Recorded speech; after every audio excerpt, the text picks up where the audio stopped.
Halo adik kelas 10, apa kabarnya? Semoga kalian masih tetap semangat ya. Nah, kali ini kita akan membahas materi mengenai protista yang mirip tumbuhan yang disebut dengan alga atau ganggang ya. Langsung saja kita lihat apa saja ciri-ciri alga. Ini adalah beberapa spesies yang termasuk dalam kelompok alga. Kita bisa lihat di sini dan kita lihat ciri yang pertama bahwa alga atau ganggang ini sudah merupakan organisme yang eukariotik ya adik-adik. Ingat bahwa ini adalah protista mirip tumbuhan. Semua protista berarti sudah merupakan organisme eukariotik. Sudah memiliki inti atau membran inti ya, inti sejati ya, yang disebut dengan eukariotik. Nah, kemudian ciri berikutnya dilihat dari ukurannya, ada yang mikroskopis dan ada yang berukuran besar, makroskopis. Nah, kalau seperti ini kita amati dengan menggunakan mikroskop, berarti dia mikro ya, mikroskopis. Nah, ini juga mikroskopis. Nah, kalau ini rumput laut seperti ini bisa kita lihat dengan tanpa alat bantu ya, dengan mata telanjang istilahnya, bahkan kita bisa pegang, kita bisa makan. Nah, ini adalah makroskopis ya, berukuran besar. Nah, ini yang ukuran besar biasanya juga nanti akan memiliki tersusun dari banyak sel multiseluler. Sementara ini adalah si diatom ya, gambar yang ini adalah uniseluler. Jadi, ciri berikutnya ada yang bersel satu atau ada yang bersel banyak. Ini bersel banyak, ini bersel banyak, ini juga bersel banyak. Jadi, biasanya yang bisa kita amati dari alga itu merupakan alga yang multiseluler ya. Sedangkan yang hanya dengan menggunakan mikroskop itu biasanya uniseluler atau bersel satu. Nah, ciri berikutnya kita amati dari cara hidupnya. Ada yang soliter, ada yang koloni. Koloni ini berkelompok ya. Kalau soliter itu sendiri-sendiri hidupnya. Contoh yang soliter adalah diatom, sementara yang berkelompok atau koloni adalah volvox. Nah, ciri berikutnya, alga sudah merupakan organisme talofita ya. Jadi dia memiliki organ menyerupai ya adik-adik ya. Jadi mirip akar, mirip batang, mirip daun. Jadi bisa saja mungkin nanti kalau ada alga yang tinggi di dalam air ya, tapi ceritanya ini, nah kita mungkin bisa saja lupa bahwa itu bukan alga. Kita mengira bahwa itu adalah tumbuhan karena dia punya organ seperti akar, batang, dan daun. Nah, sebenarnya dia adalah itu bukan organ akar, batang, daun sejati ya, makanya disebut dengan talofita atau punya talus. Nah, ini dia berikutnya. Yang unik dari alga atau ganggang, dia punya nanti pigmen ya. Jadi tidak hanya klorofil, pigmen yang hijau, hijau daun, tetapi nanti ada pigmen lainnya. Di sini ada karotin, nanti akan lebih banyak atau dimiliki oleh alga pirang ya, nanti klasifikasinya ada lagi. Kemudian ada yang ficosantin, ini nanti termasuk dalam kelas alga coklat. Jadi ganggang coklat itu pigmen dominannya adalah ficosantin, ganggang merah yang lebih dominan adalah ficoerythrin nanti. Sementara kalau klorofil yang paling banyak alga hijau ya. Nah, dia punya klorofil berarti dia bisa menghasilkan makanannya sendiri yang disebut dengan autotrof ya adik-adik. Kemudian, ya ini dia contohnya ya. Selalu ada yang hijau, kemudian ini juga jelas sudah seperti tumbuhan. Tapi sekali lagi alga ini habitatnya di air adik-adik ya. Nah, ini di air tawar, air laut, atau di tempat yang lembab. Jadi tidak melulu di air tawar atau air laut, bisa saja ada yang menempel di bebatuan. Berarti tempat yang berair atau lembab ya. Nah, sekarang kita lanjut untuk, nah ini dia.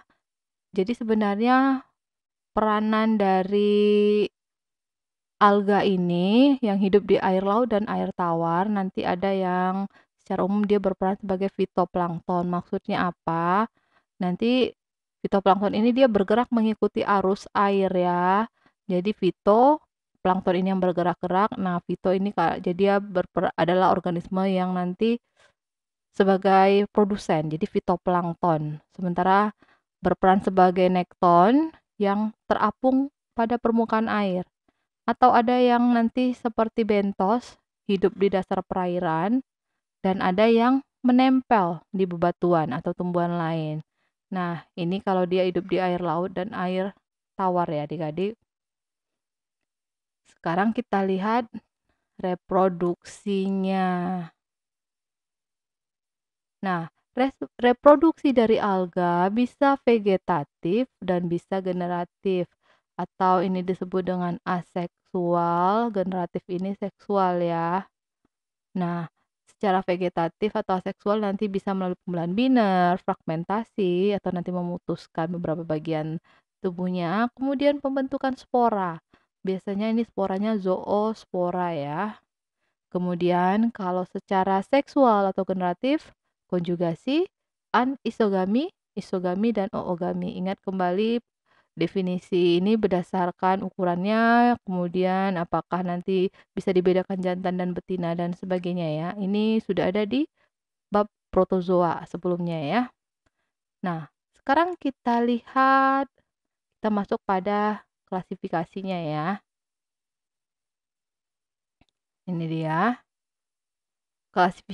Klasifikasi alga itu tadi berdasarkan pigmennya, ada alga hijau, alga pirang, alga coklat atau ganggang coklat, dan ganggang merah, alga merah. Chlorophyta, Chrysophyta, Phaeophyta, dan Rhodophyta. Kalau alga hijau jelas pigmen yang dominan adalah klorofil.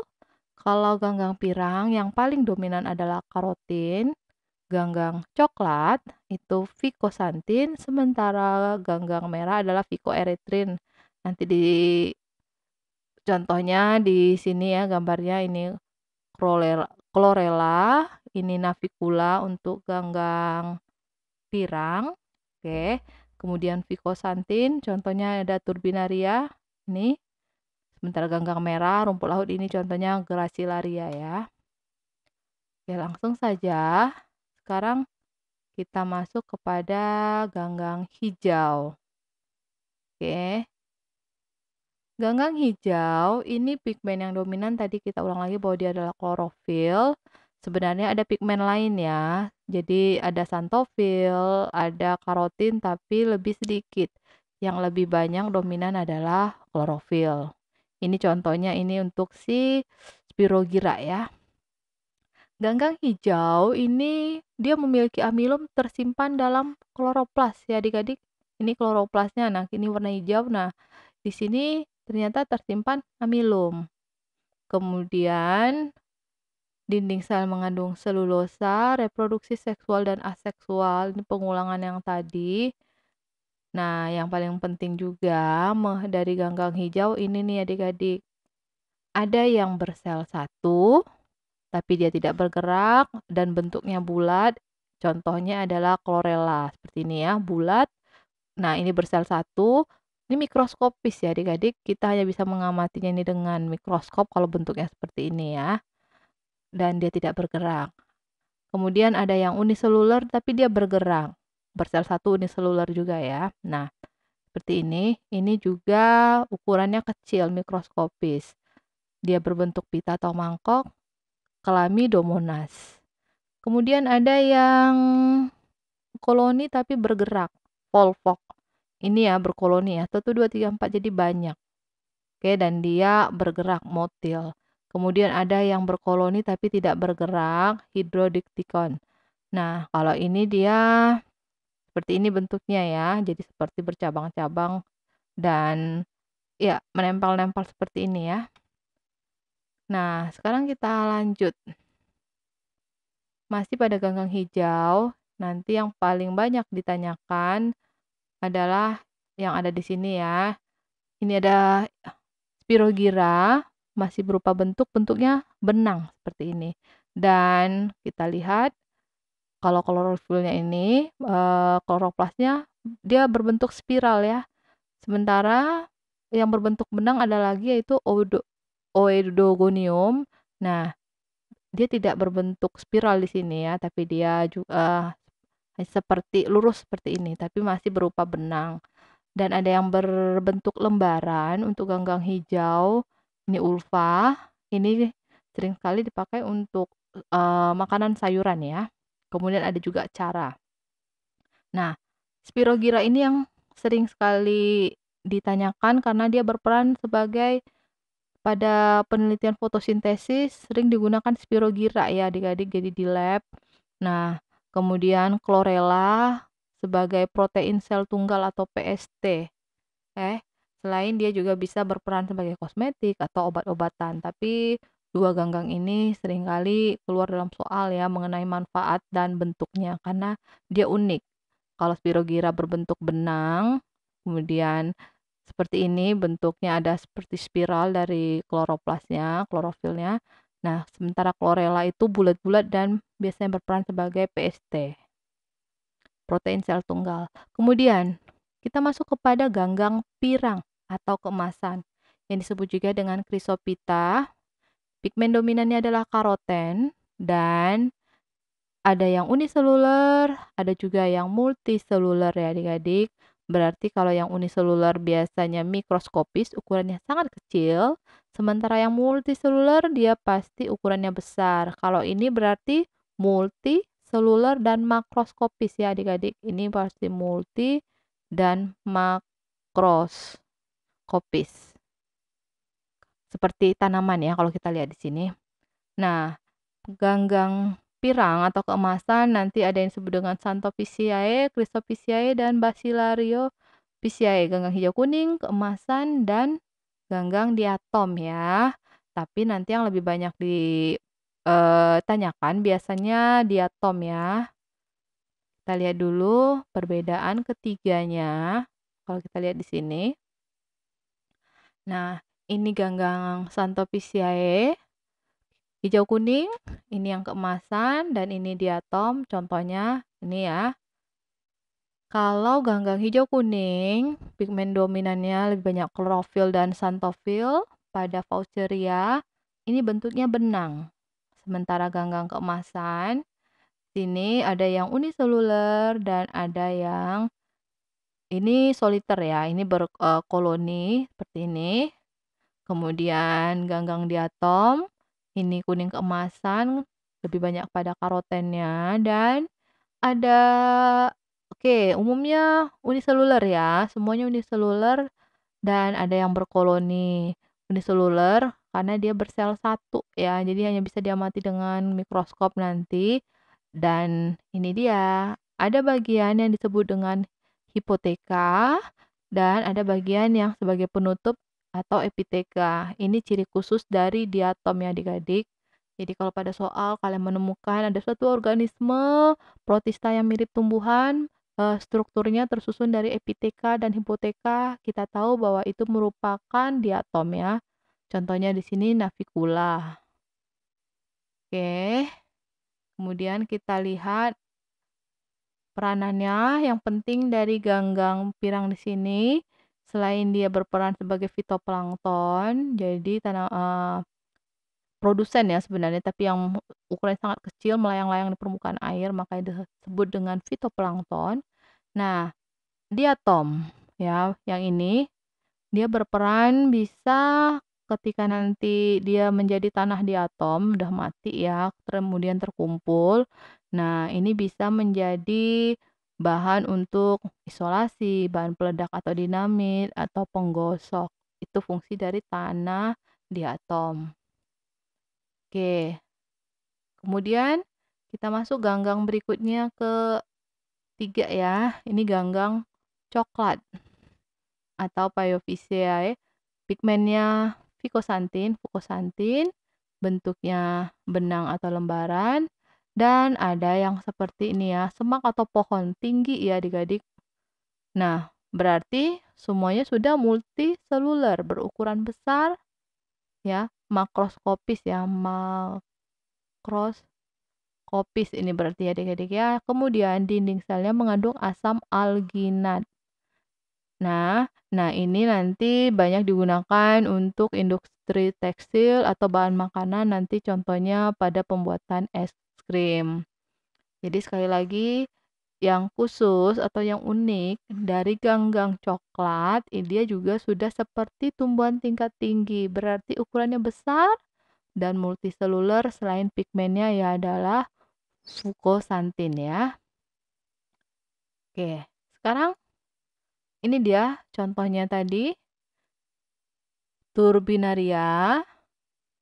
Oke, dia ini menempel ya, seperti tanaman adik-adik ya, menempel di batuan, di laut ya ini. Kemudian ada sargassum seperti ini, kemudian Fucus vesiculosus, kemudian Macrocystis, seperti tanaman tingkat tinggi ya adik-adik. Nah, sekarang kita lanjut pada alga berikutnya. Ini alga keempat adalah alga merah.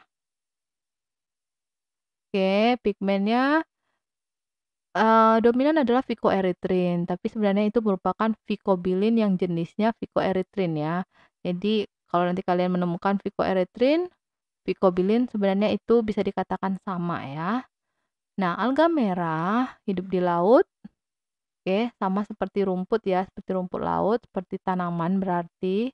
Dan dia sudah multiseluler, makroskopis ya adik-adik, kita bisa melihatnya berbentuk lembaran. Dinding selnya dari selulosa dan pektin. Jadi rumput laut itu sebenarnya adalah ganggang merah, adik-adik. Yang kita makan biasanya pada campuran es dan sebagainya. Atau ini agar-agar yang biasanya sering ditanyakan dalam soal Eusoma spinosum, Gelidium, atau Gracilaria. Semuanya merupakan bahan pembuat agar-agar ya adik-adik.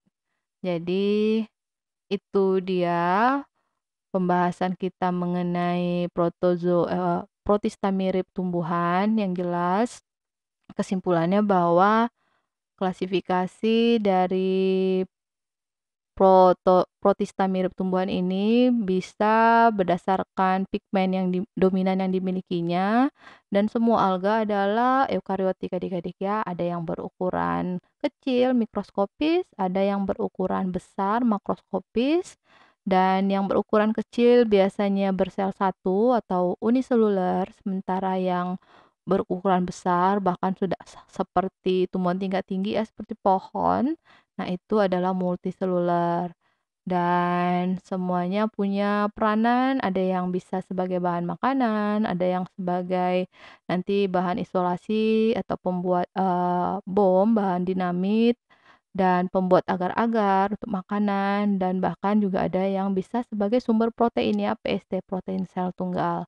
Oke adik-adik, kalau ada pertanyaan silakan kalian tulis pada kolom komentar ya. Kita bertemu pada materi selanjutnya. Salam.